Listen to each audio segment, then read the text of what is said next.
Enfim, mas o ponto é...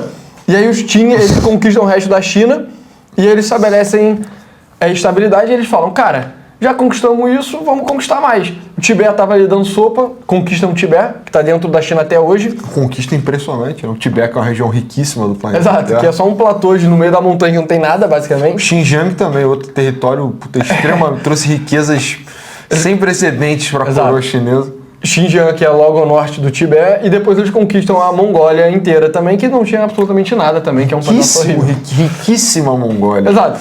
Por isso que eu, no começo da parte da China, eu tava perguntando até que ponto é o império, o grande império na altura dos outros. É o império. Mas é o império, exato. E aí... O que acontece? A China se isola, fica olhando para dentro, exato, depois dessas conquistas, se desestabiliza aos poucos. E aí chega, quem bate na porta é basicamente a primeira linha aí, a primeira e segunda linha, quem estava vivo na época, todo mundo bate a porta dos chineses. Exato. E os chineses ficam tipo, cara, nós temos tudo dentro da China, a China não precisa fazer comércio com povos bárbaros da Europa, entendeu? Então eles mandam os europeus embora, a Inglaterra principalmente é quem bate na porta com mais força. Literalmente bate, né?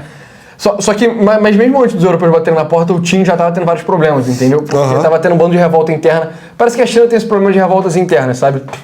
É até interessante a gente ver no desenrolar das nossas vidas se isso vai aparecer de novo na China. Difícil. Não sei. Enfim. Tinha um negócio que o Virão falava, não.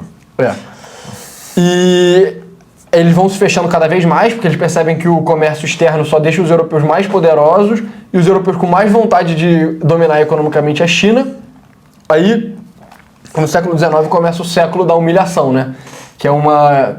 Da mesma forma que os otomanos eram considerados no final do século XIX e no século XX como o homem doente da Europa, a China considera o século XIX e o século XX dela, o começo assim, como o século da humilhação.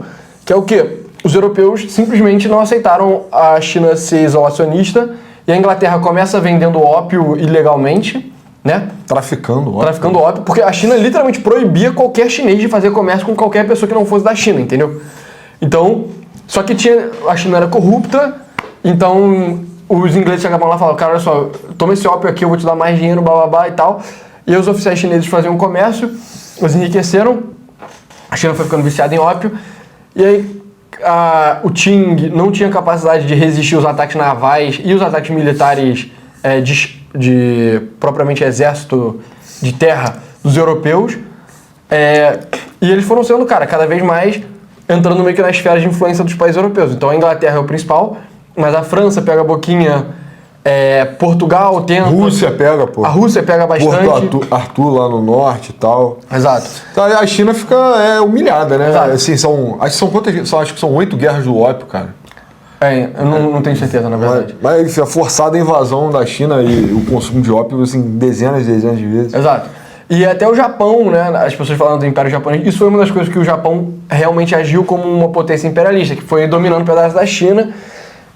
E aí, cara, as consequências disso foram o seguinte: os chineses estavam putos, que eles estavam sendo absolutamente humilhados por povos que eles consideravam inferiores, que eram os europeus, e os japoneses também. Eles foram ficando cada vez mais bolados com o Qing, que o Qing não estava conseguindo defender eles, né? Então o Qing foi meio que perdendo o mandato celestial e começou a ter mais revolta. Então as revoltas que já tinham antes, quando os europeus começam a invadir, começa a ter mais revolta, tem mais revolta. E aí o Qing persegue os cristãos, porque ele associa os cristãos da China, que estavam lá desde a época dos portugueses, talvez até antes, a influência dos europeus, e aí tem perseguição aos cristãos. Eles... Tem a revolta dos Boxers lá, que era uma sociedade secreta. Um cara alegou que era irmão de Jesus Cristo, 30 milhões de pessoas morreram na Guerra Civil. Eu acho que isso não é a revolta dos Boxers, isso é uma outra parada. Eu não tenho certeza. A parada dessa revolta dos Boxers é o seguinte: dado que a China era um país autocrático, você meio que não tinha liberdade de expressão, né? Então se você quisesse fazer qualquer coisa, você precisava de uma sociedade secreta. E aí, uma das sociedades secretas eram os caras que só lutavam, eles eram tipo brabos em MMA, basicamente, o MMA chinês da época, né? E aí eles resolveram matar todos os europeus que estavam em Pequim, né? Então, tipo, os europeus eles meio que entraram dentro de um lugar que era defensável lá. Agora não lembro se era um forte ou se era tipo um palácio, uma parada assim.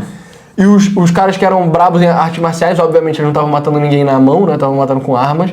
Eles ficavam lá e os europeus tiveram que mandar vários exércitos da Europa pra proteger os europeus que estavam na China, entendeu? Que doideira. Então, tipo, as potências europeias se uniram pra lutar não contra o Qin, que era quem governava a China, mas contra uma revolta dentro da China, pra você ver o nível do caos que tava parado.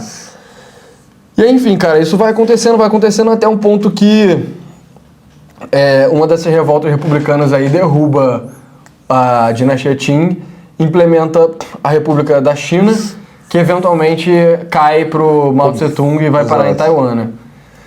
Então, cara, eu diria que... Eu cheguei a pesquisar bastante até no Império da China, só que, cara, tem muito detalhe de revolta, muito detalhe de revolta. Só que são meio que só revoltas diferentes, entendeu? E é a parte também, né? É uma história que não se comunica com o resto, né? Tipo, tudo aí menos China, o Mali, enfim... O Mali também não muito, mas todo o resto... Até o Mali, cara. O Mali se comunica, todo mundo se comunica, mas a China se comunica muito pouco com o resto, Exato, entendeu? Tá, porque é o único país aí que tem uma postura isolacionista. Se a gente colocasse o Japão, ia ser a mesma coisa, entendeu? Só ia conectar no século XIX, aí os portugueses chegam ali uma época também. Então ficou só a China para representar o Extremo Oriente. Exato. E tá bom, cara. E é isso, cara. Esse é o triste fim da dinastia Qin. É a última dinastia propriamente dita da China. Hoje em dia, meio que é entendido que o Xi Jinping faz é levemente uma continuação do Império Chinês, entendeu? Com certeza. Mas é isso, cara. Foi um fim trágico, foi muito triste para os chineses. Ele tava falando o tempo inteiro como foi um fim triste. Foi triste para os chineses, eu não sou chinês, então não é particularmente triste para mim, entendeu? É triste. Sempre que uma coisa muito antiga morre, é triste. O Império Chinês era um negócio antigo. Eu não tenho nada a ver com o Império Chinês, não tenho, nunca quis ter a ver, não quero ter a ver, mas é isso, é triste, entendeu? É um negócio antigo que morreu. Mas, e aí, cara, onde é que você colocaria? Assim, fraquinho não é, né? Não. Mas também não é responsa, né? Não diria. Então, pra mim, mantém o respeito, entendeu? Você acha que é acima ou abaixo do Mughal? Eu acho que abaixo porque o que eles conquistam é mais irrelevante, que é tipo Xinjiang e o Tibete. Não tem uma grande conquista, né? Exato, Se a gente fosse colocar a China de hoje em dia, ela sem dúvida é mais poderosa do que esse império aí, né?